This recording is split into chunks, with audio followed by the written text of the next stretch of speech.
அனைவருக்கும் வணக்கம். நாம் இப்போ எங்கே இருக்கோன்னு பார்த்தீங்கன்னா, எடப்பாடி அருகாமையில் மூலக்கடை ரவுண்டானாலேருந்து ஒரு 500 மீட்டர் தொலைவில் இருக்கக்கூடிய விவசாய நிலத்தை தான் நாம் இப்போ பார்வையிட்டுருக்கோம். ஒரு சூப்பரான ஒரு ப்ராப்பர்ட்டி. இந்த இடத்த பற்றி ஃபுல் டீட்டெயில் வேணும்னா ஸ்க்ரீனில் இருக்கிற நம்பரை தொடர்பு கொள்ளுங்கள். ரொம்ப ரொம்ப கம்மி விலையில் இந்த இடத்த நீங்கள் வாங்கிக்கலாம். ஒரு தென்னந்தோப்பு, ஒரு வாழைத்தோப்பு, பாக்குத்தோப்பு அமைக்கிறதுக்கு ஒரு சூப்பரான ஒரு ஏரியா.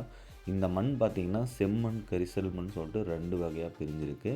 இந்த வயலுக்கு வர்றதுக்கு பார்த்திங்கன்னா உங்களுக்கு 15 அடி உங்களுக்கு வயலில் தடவுமே உங்களுக்கு ரோட் பாயிண்ட்லேருந்து வயல் வரைக்குமே இருக்குது. அற்புதமான ஒரு ப்ராப்பர்ட்டி. உங்கள் லைஃப்பில் இப்படி ஒரு ப்ராப்பர்ட்டி வாங்கணும்னு நினச்சிருந்தீங்கன்னா எடப்பாடிக்கு பக்கத்தில் உடனடியாக ஸ்க்ரீனில் இருக்கிற நம்பரை தொடர்பு கொள்ளுங்கள். நம்ம சேனலை இப்போ தான் முதல் முறையாக நீங்கள் பார்க்குறதா இருந்தால் கண்டிப்பாலுமே சப்ஸ்கிரைப் பண்ணிக்கோங்க. இந்த வீடியோ பிடிச்சிருந்தால் மறக்காமல் லைக் பண்ணுங்கள். உங்கள் தேவா உங்கள் அழைப்புக்காக காத்திருக்கேன். நன்றி, வணக்கம்.